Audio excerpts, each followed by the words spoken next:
नाशिक जिल्ह्यातील येवला तालुक्यातील पूर्व भागामध्ये आपण आलेलो. आपण बघितलं तर माझ्या पाठीमागे अक्षरशः आता गेल्या 10 ते 15 दिवसापासून पावसाने ओढ दिल्याने अक्षरशः शेतकऱ्यांना स्प्रिंकलरच्या साहाय्याने पिकांना जीवदान देण्याची वेळ आलेली आहे. तर अक्षरशः काही पिके हे आता पावसाच्या प्रतीक्षेत असल्याचं चित्र यावेळी दिसून येत आहे. आपल्यासोबत येथे काही शेतकरी काय सांगाल की पावसाने आता ओढ दिलेली आहे, पाऊस उघडलेला आहे, कशी परिस्थिती आहे? पाऊस जर समजा 4-2 दिवसात नाही आला, ते पिके खराब होण्याच्या मार्गावर आहे आणि खूप खूप त्याला पाण्याची गरज असून पाऊस हा झालेला पाहिजे किंवा आला पाहिजे किंवा वरचं आपलं पाट पाणी सुद्धा मिळालं पाहिजे. ते जर मिळालं तर अजूनच चांगलं होईल असं, आणि त्याचा आम्हाला थोडाफार फायदा होऊ शकतो पाट पाण्याचा असं.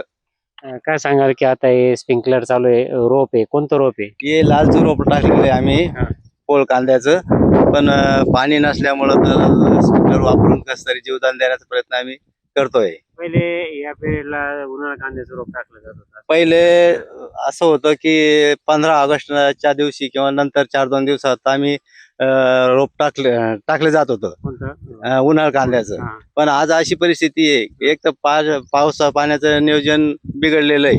म्हणजे त्याला काय म्हणतो आपण, लहरीपणामुळे ते रोप टाकलंय बी, पुढे पाऊस जादा झाला तर ते येत नाही.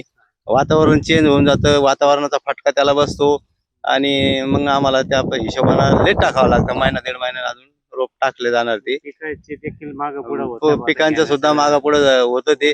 यावर्षी 1 महिनाभर पाऊसच नव्हता, त्याच्यामुळे आमचे चालू पिकं सुद्धा 1 महिना 1.25 महिन्याची लेट झाली असं. एकूणच बघितलं तर अक्षरशः पावसाने देखील सुरुवातीला 1 ते 1.5 महिना हजेरी लावली नव्हती येवला तालुक्यात. मात्र उशिरा आलेल्या पावसाने शेतकऱ्यांनी पिके पेरली व उगवली देखील. मात्र आता गेल्या 10 ते 15 दिवसापासून पावसाने ओढ दिल्याने अक्षरशः आता पिके हे पावसाची वाट बघत असल्याचं चित्र येवल्याच्या पूर्व भागात दिसून येत आहे. नरेंद्र बटाव, जय महाराष्ट्र न्यूज, येवला, नाशिक.